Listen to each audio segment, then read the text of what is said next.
Hi there. Welcome to the lecture number 2 of this course. So in this course we are going to use to learn about the tools and databases that we are going to use throughout our course. So first of all we need to identify the lung cancer dataset. So for that we are going to use Geo and SRA database.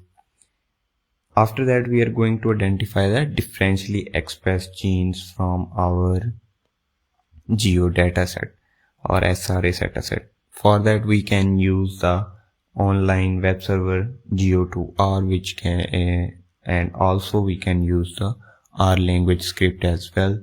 So I think we should prefer the Geo2R, and why is that I will explain you in the identification of your dataset. So after that we are going to validate the genes. So a genes validation can be done by using the online web server or database, which is the gene card. After that the network analysis will be carried out of your selected proteins or genes. I think 5 biomarkers will be enough for our this model research, because I'm just going to show you how you can done, but if you're going to do a proper research paper, you have to identify at least 20 upregulatory and 20 downregulatory genes. 20 your normal genes and 20 cancerous genes. So after that you can done the research very well done. You can get the results very good. So then we will move on to our network analysis, which will be carried out by using string and cytoscape. After that, the functional enrichment of your biomarkers will be done by using the Go database or your Shiny Go 2. So the protein structure prediction will be carried out by iTaser, AlphaFold or Swiss model. So these are the 3 databases that I highlighted, but you can use any one of other databases that you prefer for protein structure prediction. And after that, protein ligand docking will be done. So why we are going with the protein ligand docking? Because ligand are inhibitors. So you have to inhibit the protein that is upregulating. So maybe that could downregulate the results and you can get a knockout gene from that protein. So that is how tools and databases, how much tools and databases we are going to use. So it is the main overall overview of the research. You can also use any of the research that you want, any of the other tools that you want, any of other analysis that you can conclude. So here I haven't included the domains, your differentially expressed genes domains analysis. You also have to identify the domains whether they are in human or not.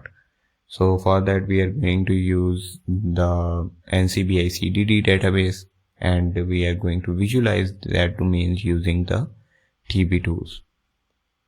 So moving on, here is the basic pipeline that you can make. So I have made this pipeline in SnakeMake. So you can also design this pipeline, or you can well design this pipeline in your Canva.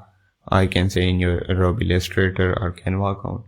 So first of all, you can select the datasets for your lung cancer. I have written 2 datasets, but I have gone with the one because I'm just going to model it.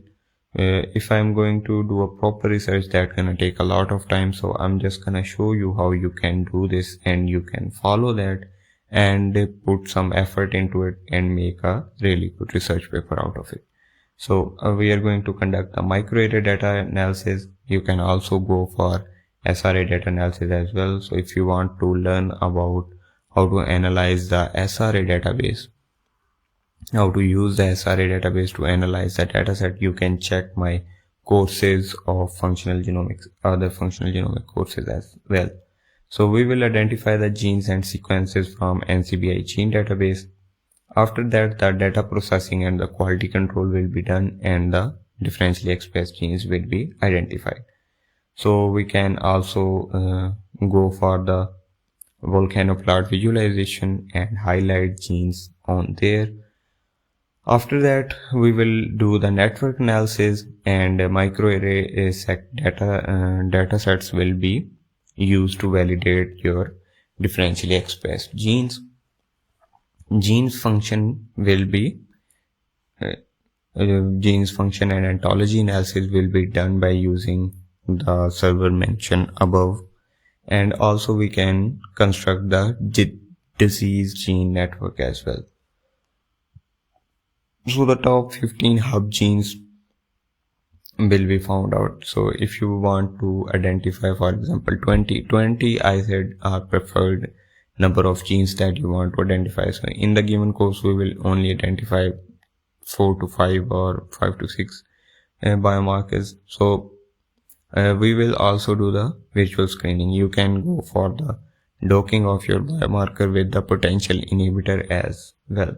So here is the basic pipeline. You can read it by stopping the video and get a better understanding of this. So what are the table of contents? What are the contents we are putting on the table, and what we are going to do throughout the course?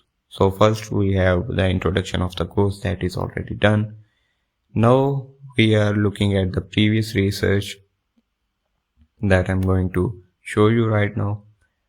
Then we are going to move to the methodology of research. So after learning how to do this analysis, we are going to get the results, that figures we are going to get that. So I'm gonna show you how to use these figures to generate your results as well, how to do the write-up as well, and after that we are going to do the conclusion of the course, and we will ask about your questions. So here on Udemy you can ask me the questions on my in private message. If there is a message box or something like that, you can message me there and you can ask me the question.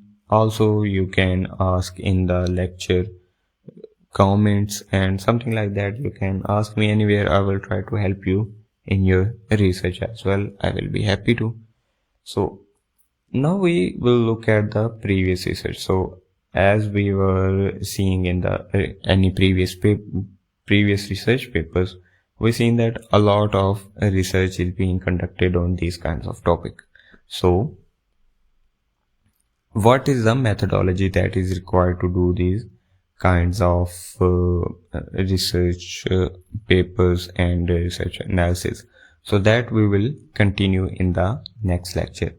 So here in this lecture I'm just gonna introduce you to the table of contents, your pipeline, and the tools that we are going to use.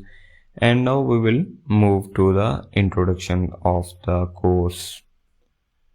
So I think we will cover this in the next lecture, that is a bit lengthy lecture. So introduction will be done in the next lecture. Then we will have the overlook of the methodology, and after overlooking the topics, we will continue the hands-on practice on how to get the data sets, how to use the data set, how to identify the differentially expressed genes, and pretty much everything that you need to require and need to set in your good research paper. And that's it for this lecture. Thank you so much for your attention.